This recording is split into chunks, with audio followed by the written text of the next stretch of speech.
ಹೈದರಾಬಾದನ city ಒಳಗ ಮಲ್ಲಣ್ಣ ಕುರ್ಮಾ ಸಂಘದವರು ಬಹಳ ಅಚ್ಚುಕಟ್ಟಾಗಿ ಆಯೋಜನೆಯನ್ನು ಮಾಡಿದ್ದಾರೆ. ಈ ಸಮಾರಂಭದ ಈ ಕಾರ್ಯಕ್ರಮದಲ್ಲಿ ಭಾಗವಹಿಸಿರುವಂತ ಸಮಾಜದ ಒಂದು ಒಳ್ಳೆಯ ರತ್ನ ಅಂತಂದ್ರೂ ಕೂಡ ಕಡಿಮೆ. ಹಾಗಾಗಿ ನಮ್ಮ ರಾಹುಲ್ DCP ಅವರು, ನಾನು ಬಹಳಷ್ಟು ಅಧಿಕಾರಿಗಳನ್ನ ಗಮನಿಸಿದ್ದೀನಿ, ತುಂಬಾ ಕಾರ್ಯಕ್ರಮದಲ್ಲಿ ತುಂಬಾ ಓಡಾಟದಲ್ಲಿ ನೋಡಿದ್ದೀನಿ.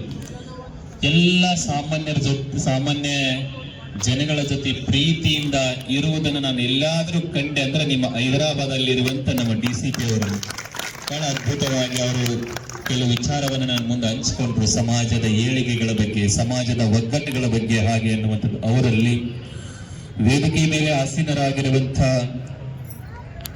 ವೈಜನಾಥ ಹಿರೋಡಿಯವರಲ್ಲಿ,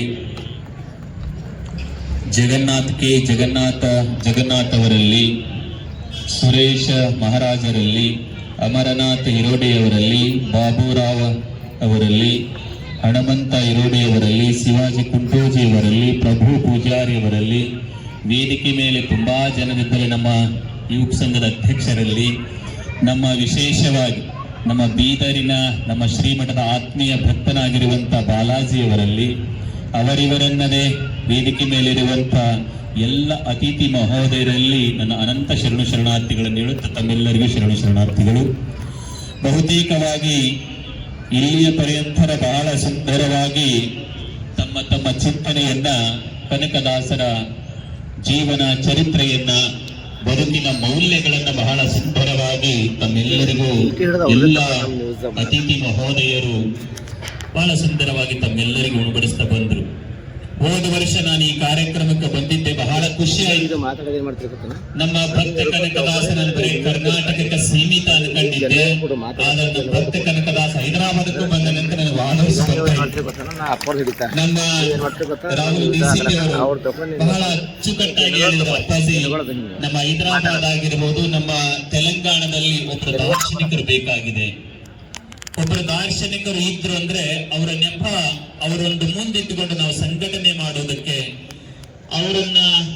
ನಾವು ಅವರ ಹೆಸರನ್ನ ಇಟ್ಟುಕೊಂಡು ಅವರ ಹೆಸರಿನಲ್ಲಿ ಶಿಕ್ಷಣ ಸಂಸ್ಥೆಗಳಾಗಿರಬಹುದು, ನಮ್ಮ ಸಮಾಜಕ್ಕೆ ಒಂದು ಒಳ್ಳೆಯ ರೂಪರೇಷನನ್ನ ಕೊಡಬೇಕಾಗಿತ್ತು ಅಂದ್ರೆ ಒಬ್ಬರ ದಾರ್ಶನಿಕರು ಇಲ್ಲಿ ತೆಲಂಗಾಣಕ್ಕೆ ಬಹಳ ಅವಶ್ಯಕತೆ ಐತೆ ಅನ್ನುವಂಥದ್ದನ್ನು ಬಹಳ ಒತ್ತೊತ್ತಿ 2-3 ಸರಿ ಅವರು ಸಮಾಜದ ಚಿಂತನೆಯ ಬಗ್ಗೆ ಮಾತನಾಡುತ್ತಾ ಹೇಳಿದ್ರು. ಹಾಗಾಗಿ ನನಗೆ ಬಹಳ ಖುಷಿಯಾಗಿದ್ದೇನೆಂದ್ರೆ ಇಲ್ಲಿ ಯಾರು ದಾರ್ಶನಿಕರು ತೆಲಂಗಾಣದಾಗ ಇರದೇ ಇದ್ರು ಕಾರಣ ಕರ್ನಾಟಕದಲ್ಲಿ ಹಿಡ್ಕೊಂಡು ಬಂದು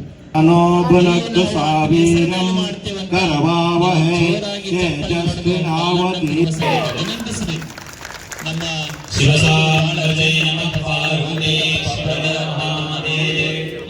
ನಿಮಿಷದಲ್ಲಿ ಮಾತಾಡಿ ನಾನು ಮುಗಿಸ್ತೀನಪ್ಪ ಅಂತಂದ್ಗಳನ್ನೇ ಒಂದೇ ಮಾತಿನಲ್ಲಿ ಆಯ್ತು ಬುದ್ಧಿ ಅಂತ ಸುಮ್ಕೊಂತರು. ನನಗೆ ಆಶ್ಚರ್ಯ, ಆಫೀಸರ್ ಇಲ್ಲ ನಾನು ಹೋಗ್ಬೇಕಂತ ಎದ್ದೋಗ್ಬಿಡ್ತಿರ್ತಾರೆ. ನಮ್ಗೆಲ್ಲ ತುಂಬಾ ಕೆಲಸ ಅದವ್ರಿಗೆ, ನಮಗೆಲ್ಲ ಆಗಲ್ಲ ಅಂತಾರೆ.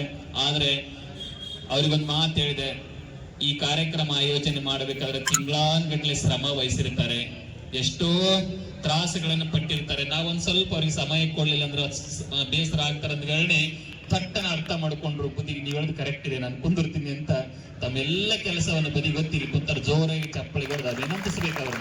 ಹಾಗಾಗಿ ನಾವು ಮಾತನಾಡುತ್ತಾ ಎಲ್ಲ ಅತಿಥಿ ಮಹೋದಯರ ಮಾತುಗಳನ್ನ ಕೇಳುತ್ತಾ ನನಗೆ ಬಂದಿದ್ದು ಏನು ಅಂತಂದ್ರೆ, ಕನಕದಾಸರ ಜೀವನ, ಕನಕದಾಸರು ತಮ್ಮ ಜೀವನವನ್ನ ಯಾವ ಲೆವೆಲ್ ಅಲ್ಲಿ ಪ್ರಾರಂಭ ಮಾಡಿದ್ರು ಅಂತಂದ್ರೆ, ಅವರು ಬಡವರಲ್ಲ, ಗರಿಬಂತಿರಲ್ಲಿ, ಹಿಂದೆ ಗರೀಬ್ ಅಂತ ಕರೀತಾರೆ. ನಿಮ್ಮ ಭಾಷೆ ಆಂಧ್ರ ಭಾಷೆ ನನಗೆ ಬರಲ್ಲ, ವಾದಾಸೆ ಅಂದೇನೋ ಅಂದಿದ್ದೆ ನಾನು, ಅಂದರ ಬಾಗುನ್ನರ ಅಂತ ಅಲ್ಲ, ಅದೇನೋ ಯಾರೋ ಹೇಳ್ಕೊಟ್ಟಿದ್ರು. ಎಲ್ಲರೂ ಆರಾಮಿದ್ದೀರಲ್ಲ, ಅದು ಏನೋ ಮಾತಾಡಕ್ ಹೋಗಿ ಏನೋ ಆಗ್ಬಿಡ್ಬಾರ್ದು ಅಂತ ಅಂತ ಹೇಳಕ್ ಬಿಟ್ಟೆ. ಹಾಗಾಗಿ ಕನಕದಾಸರು ಆತ ಎಂಥವರ ಮನೆಯೊಳಗೆ ಇಟ್ಟಿದ್ದ ಅಂದ್ರೆ ಬಡತನದ ಮನೆಯಲ್ಲ, ಆತ ಪಾಳೆಗಾರನ ಮಗ. ರಾಜ ಇದ್ದಾಗ ಕೆಲವು ಹಳ್ಳಿಗಳಿಗೆ ರಾಜ ಇದ್ದ ಹಾಗೆ ಅಂಥ ಒಂದು ರಾಜ ಮನೆತನದೊಳಗ ಬೀರಪ್ಪ ಮತ್ತು ಪಂಚಮ್ಮನ ಉದರದಲ್ಲಿ ಜನಿಸಿ ಮುಂದೆ ತಂದೆ ಹೋದ ಮೇಲೆ ಅದರ ಜವಾಬ್ದಾರಿ, ನೀವೆಲ್ಲ ನಿಮ್ ತಂದೆ ಹೋದ ಮೇಲೆ ನಿಮ್ಮ ಮನೆ ಜವಾಬ್ದಾರಿ ನೆನ್ತು ಹೋದ್ರಲ್ಲ, ಎಲ್ಲ ಹಳ್ಳಿಗಳಿಗೆ ದಂಡನಾಯಕನಾಗಿ ಜವಾಬ್ದಾರಿಯನ್ನು ತಗೊಂಡು ನಿಭಾಯಿಸುವ ಸಮಯದೊಳಗ ಯುದ್ಧ ನಡೀತದೆ. ಯುದ್ಧ ನಡೆದಾಗ ಹಂಪಿ ಮತ್ತು ಆದಿಲ್ ಶಾಹರಿಗೆ, ಬಿಜಾಪುರ ಆದಿಲ್ ಶಾಹರಿಗೆ ಯುದ್ಧ ನಡೆದಾಗ ಅವರ ಯುದ್ಧದಲ್ಲಿ ಕೆಲವೊಂದು ಸೋಲನ್ನು ಆಗ್ತದೆ. ಸೋತಾಗ ಬಹಳ ಪೆಟ್ಟಾಗಿ ನೆಲಕ್ಕೆ ಬಿದ್ದಾಗ ಅವರಿಗೆ ಅನ್ನಿಸ್ತದೆ, ನೆಲಕ್ಕೆ ಬಿದ್ದಾಗ ಏನಪ್ಪ ಈ ಜನ್ಮ ಒಂದಿನ ಹೋಗ್ತದೆ, ನಾನು ಹೊಲಕ್ಕಾಗಿ ಮನೆಗಾಗಿ ನನ್ನ ಹೆಂಡರು ಮಕ್ಕಳಿಗಾಗಿ ಬದುಕೋದಕ್ಕಿಂತ ಇನ್ನು ಮುಂದೆ ಇದಕ್ಕಾಗಿ ಬದುಕೋದು ಬೇಡ, ನಾನು ಸಮಾಜಕ್ಕಾಗಿ ಬದುಕಬೇಕಂತ ವರ್ಗ ಅವತ್ತು ಎದ್ದು ವೆಂಕಟ ತಿರುಪತಿ ಆಜ್ಞೆ ಚರಿತ್ರೆಯಲ್ಲಿ ಬರುತ್ತದೆ. ಎದ್ದು ಎಲ್ಲಿ ಹೊರಟ್ರಲ್ಲ ಸಮಾಜ ಸೇವಕ್ಕಾಗಿ ತಂಬೂರಿ ನೆನೆದು ಜಗಲಿ ಮೇಲೆ ಕಂಬಳಿ ನೋಡೋರು ಅವ್ರ ಹಂಗೆ ಹಾಕ್ಯಾರ, ಹಂಗಿದ್ರೆ ಶರ್ಟ್ ಅಂತೀರ, ಏನಂತೀರ ಬರಬೈಲಿ ಅಲ್ಲ, ಯಾಕೆ ಶರ್ಟ್ ಹಾಕಿದ್ರೆ ಕಿಸೆ ಇರ್ತದೆ ಅಲ್ವಾ, ಕಿಸೆ ಇದ್ರೆ ಜೇಬ್ ಅಂತೀರ, ಏನಂತೀರ ಜೇಬ್. जी हवस नहीं किसी पे कोई वश नहीं, क्या जिंदगी है ठोकरों पे मार दो, मौत अंत है नहीं तो मौत से भी क्यों डरे, ये जाके आसमान में दहाड़ दो। जीत की हवस नहीं किसी पे कोई वश नहीं, क्या जिंदगी है ठोकरों पे मार दो, मौत अंत है नहीं तो मौत से भी क्यों डरे, ये जाके आसमान में दहाड़ दो।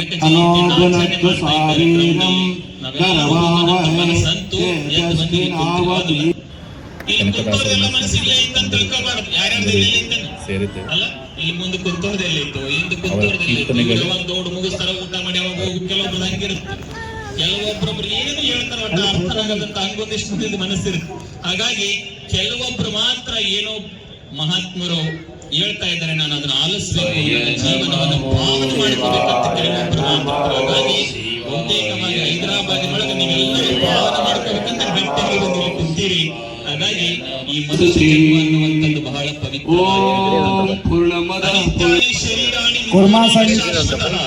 ನಿತ್ಯಂ ಸನ್ನಿಧೋ ಮೃತ್ಯು ಕರ್ತವ್ಯೋ ಧರ್ಮ ಸಂಗ್ರಹ. ನಾವೆಲ್ಲರೂ ಕುಂತವ್ರಂತ ಇದ್ದೇವೆ, ಏನಂದ್ರೆ ನಾವು ಬಹಳ ಬೆಳೆಯಕತ್ತೇವೆ, ನಾವು ಬಹಳ ದೊಡ್ಡವರಾಗಕತ್ತೀವಿ, ಸುಳ್ಳು.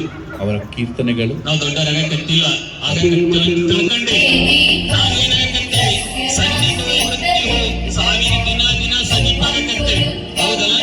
ಬೆಳಗ್ಗೆಯಿಂದ ಇವತ್ತೊಂದು ದಿನ ಸಾವಿಗೆ ನಾವು ಹತ್ರ ಆದಕ್ಕೆ ಹೆಂಗ ಕಳೆದೆವು, ಯಾರ ಜೋಡಿ ಪ್ರೀತಿಯಿಂದ ಇದ್ದೆವು, ಇವತ್ತ ಯಾರ ಜೋಡಿ ಜಗಳ ಮಾಡ್ಕೊಂತ ಇದ್ದೆವು, ಯಾರು ದೇವ್ರ ಧ್ಯಾನ ಮಾಡ್ಕೊಂತ ಇದ್ದೆವು, ಯಾರು ಕೆಲಸ ಮಾಡ್ತಾ ಇದ್ದೀವಿ, ಹಂಗ ಮಾಡ್ತಾ ಒಟ್ಟಲ್ಲಿ ಇವತ್ತು ಸೂರ್ಯ ಮುಳುಗಿದ ಒಂದು ದಿನ ನಾವು ಸಾವಿಗೆ ಸನ್ನಿಧೋ ಮೃತ್ಯು ಸಾವಿಗೆ ಹತ್ರ ಆದೇವಿ ಅಂದ ಮೇಲೆ ಯಾವಾಗ ಬರ್ತದೆ ಗೊತ್ತಿಲ್ಲ. ಹಾಗಾಗಿ ಏನ್ ಮಾಡ್ಬೇಕಪ್ಪ ಹಂಗಂದ್ರೆ ನಾವ್ ಏನ್ ಮಾಡ್ಬೇಕು?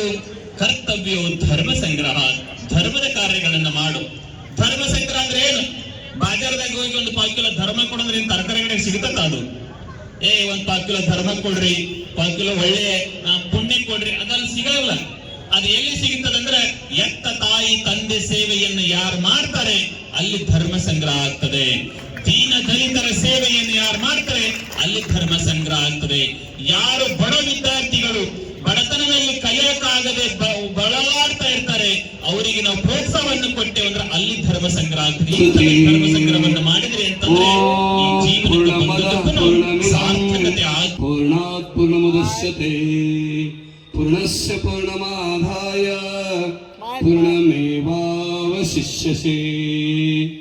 ಯತ್ರ ಯೋಗೇಶ್ವರ ಕೃಷ್ಣ ಯತ್ರ ಪಾರ್ಥೋ ಧನುರ್ಧರಃ ತತ್ರ ಶ್ರೀರ್ವಿಜಯೋ ಭೂತೆ ಧ್ರುವಾ ನಿತಿರ್ಮತಿರ್ಮಮ.